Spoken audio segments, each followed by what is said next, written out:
we have any public comment on items not on the agenda?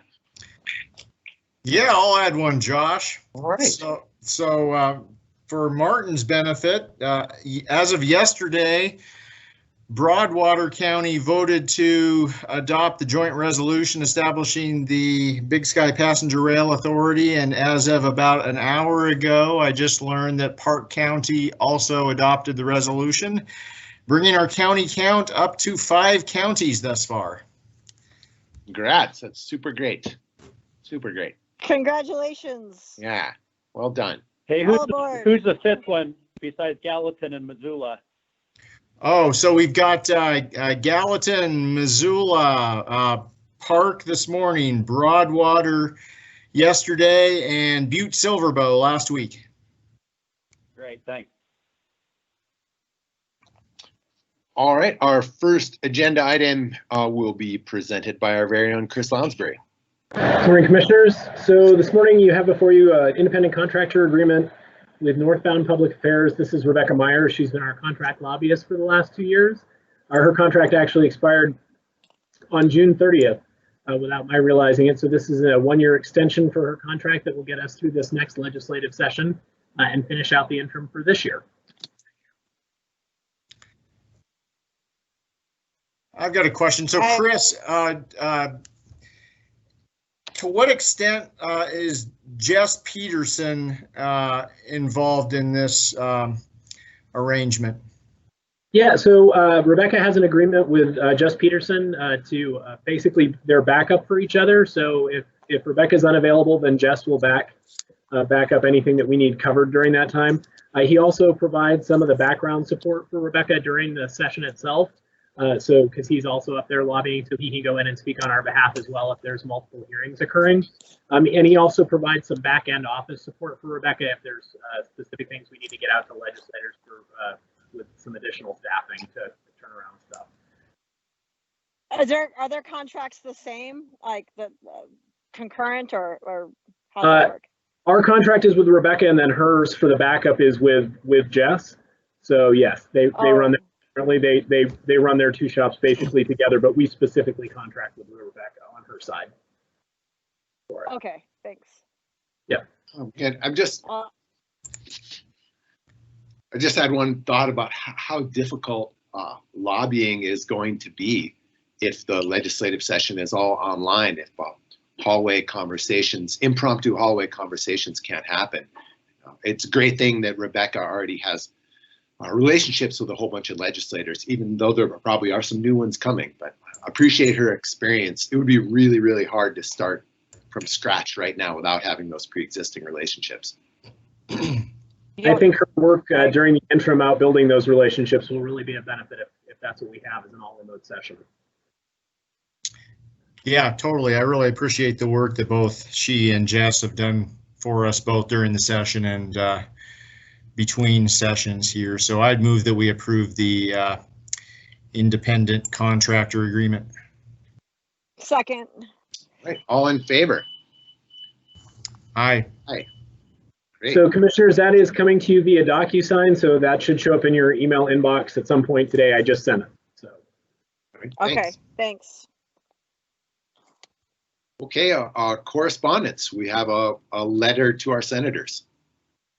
So as you'll recall, Commissioners, last week it appeared headed into the weekend that there was going to be action by Congress related to the CARES Act, either acting on the Senate's bill, which is called HEALS, or the House's bill.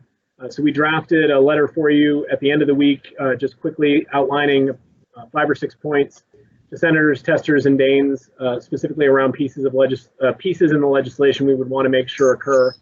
So that included additional funding for state and local governments, specifically making sure that the Treasury guidance was included in the Act, and also specifically asking them to look outside of the CARES Act if they wanted to address revenue replacement, for fear that the revenue replacement, if CARES Act money we're using for that, would take away from the frontline responders of the health department and other first responders who are dealing directly with COVID. So this is the notice for that. Again, my apologies on the fact that we couldn't get this in, but it looked like they were going to be moving much more quickly. And then, of course, as we all read over the weekend. Negotiations fell apart late Friday night. They are currently in what sounds like intermittent communication, although not the direct day-to-day work that they were doing at the time. So.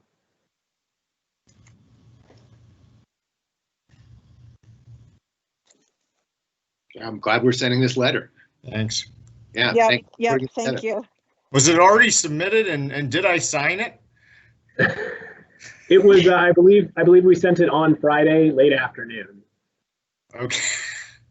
Okay. I mean, I was out of the office. I'm totally fine fixing my signature, but the train may have left the station, so to speak, on that. That one might have said not available, Dave. I'm not sure. Oh, okay. I think it said not available. Not available. Yeah, that always looks a little tacky, but that's okay.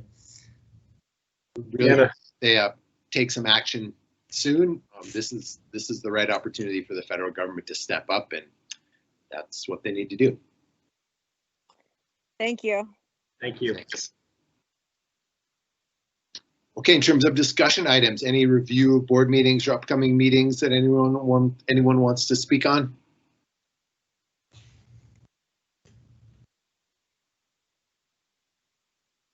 Thursday's budget meeting. Is there anything we need to Oh, talk that's about that? a lot. Yeah. Chris, do you That want was to? Can you drop a teaser for that? Sure. It doesn't look like Andrew is with us, so I will try and do a teaser here if I can for that. So you have your first preliminary budget hearing on Thursday. It does look, the county's budget, Allison did a great job of putting together for you kind of some of the broad categories that we're looking at around some of the changes that will happen over this next year in our budget. I might ask Allison if she's willing to just give those broad topic areas out here. The county, of course, is dealing with the same challenge that every local government is dealing with related to COVID, and a great deal of unknown expenses on there. But just as a little bit of a teaser, we're looking at over this next budget year, continued expenses out of the health department in excess of $1 million related to testing and contact tracing.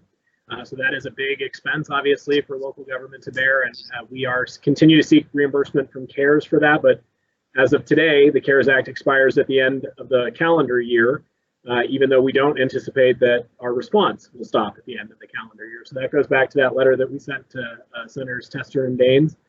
We do have some continued work that will happen this next year in the criminal justice space, in particular around mobile mental health. So the mental health crisis grant is in there, as well as the county's matching contribution to that of $50,000.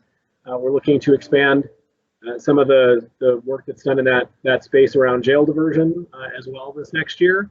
We'll also have we're continuing to do some work in the equity, inclusion, and diversity space, looking to broaden those work that we do in that. And then, of course, some upgrades to the county courthouse in terms of security. And I'll let Allison, if she feels comfortable, share those topics. I know she's been working on kind of those broad categories without getting into the specifics, which I am not qualified to speak to. And with Andrew not here, I don't want to put us in a spot that I'm wrong. Sure. So yes, commissioners, like you saw yesterday, I'm working on this document that we'll be able to send out to the media and the public, just breaking down those budget requests into some broad values categories. And those include diversity, equity, and inclusion, justice services and reform, sustainability and climate change, safe and secure elections, responsible growth and development, public safety, government efficiency and oversight, and network and information security. Great. So working on fine-tuning that document, making sure we've got all the numbers right and the descriptions right. So hopefully have that out sometime around the budget hearing. Great. Awesome. Martin, would it be helpful to you to have those headings, those broad categories before the budget hearing? I think I got them just now from Allison. If those Okay, are great. verbatim, then I can just use that. Okay, thank you. I did have one question, if somebody could possibly just give a layman's answer. I know the city got their tax revenue projections or something back from the state. yesterday. They were very close to what they projected, a little under. How does the counties look at this point? Chris. Yeah, Martin, I'll try and do my best to answer for that, but we can certainly connect you with Andrew too for a more full answer.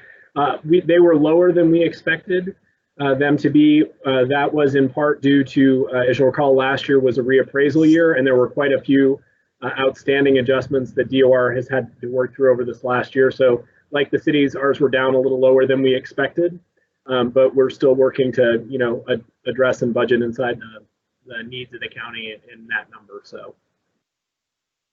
Thank you. Yep.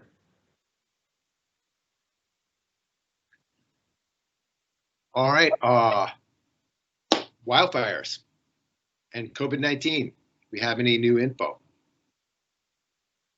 I don't have any update, and I do not see Adrian on. So On the wildfire piece, I would direct people to Dave and Jack Cohen's op-ed a couple days ago, which really, I think, added some important information to this ongoing conversation we as a society been having about what exactly are the dangers of wildfires and how we should be responding to these, especially when they're close to areas.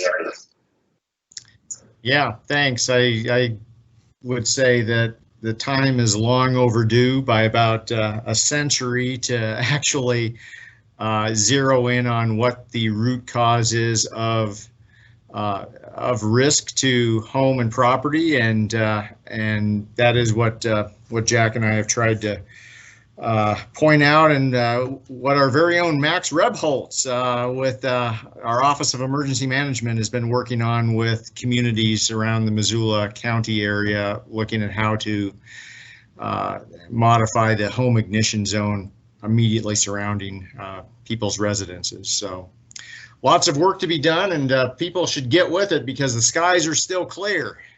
So make hay while it's sunshine, so to speak. No, great piece, Dave. I'm glad you guys did that. Thank you. One thing I really like about this is that it seems so doable on the home ignition zone. It feels much more doable than, we're going to apply treatments to a gazillions of tens of thousands of acres. But people can actually do this and really protect property without making substantial investments in time or money. Yeah, it's a complete paradigm shift. It's moving away from simply thinking that redoubling our efforts to control wildfires is going to solve our problem, as opposed to what can we, it should align with this kind of Western spirit of individual autonomy, in that this is an opportunity to and I'm just rife with metaphors here, to take the bull by the horn, so to speak, and help shape your own destiny by working on your property. So yeah. That's great. Well, good job and thanks. Do we have anything else with upcoming events, invitations, anything to be signed? No other business? Great. Wow, look at all this time we have left in our day. Yeah, amazing. Okay. Well done. Things done. Thanks, everybody. thank you all. Thanks. Thanks. Everyone. Giddy Bye. up, Juan.